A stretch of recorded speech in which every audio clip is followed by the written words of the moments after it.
Hello everyone, welcome to our next lesson. Today we're just giving you a short introduction onto vectors. As we progress through the course, we will learn more and more about how to use vectors to the best of your ability. Why vectors are so important. Essentially what vectors are quantities that have both magnitude and direction. So if you think of planes that are flying across each other, what's the angle between them? How do you make sure they don't intersect with each other? You could use it as far as architecture, whatever. Some of the basics, rules of vectors are as follows. For instance, if we've got something like this, where we've got a vector r, which goes in this direction, and the vector s and the vector t, we could write this as, let's say, s is equal to, so s starts here and finishes here. So if we took the other path, we could say, starting here, it actually goes in the opposite direction of r, because we have to take into account direction. So it's negative r, and then it goes plus t, because it goes in the direction of t, so plus t. So s is equal to negative r plus t. Some other information that you'll need as we go through vectors. Typically in the IB test, your first question would be to figure out what AB is if you have the point A and point B. And anytime you have to figure out what AB is, what you have to do is subtract B from A, so B minus A. So B minus A, B is 4, 7.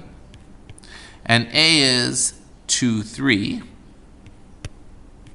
So 4, 7 minus 2, 3 is equal to 2, 4. So AB is equal to 2, 4.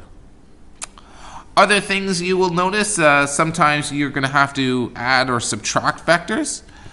For instance, if you had AB minus CB, well, CB can be written as BC but opposite sign. So instead of negative CB, we could change that to plus BC.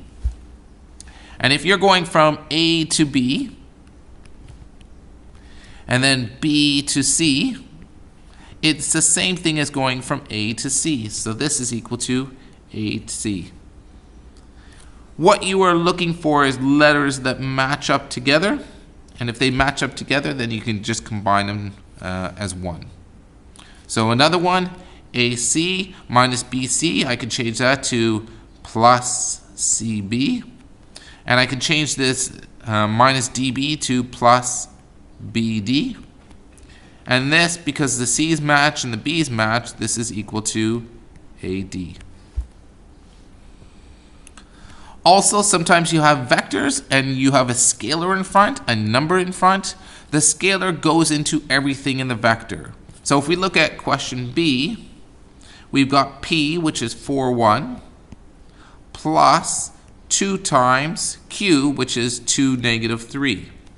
So this 2 goes into everything in the vector. So 4, 1 plus 4, negative 6. And if we add that together, what you're doing is you're going to be adding the x's together. 4 plus 4 is 8. And 1 plus negative 6 is negative 5. Hope that gives you just some little bit of background information into vectors. As we progress through the course, we will learn a lot more. Have a good day. Bye-bye.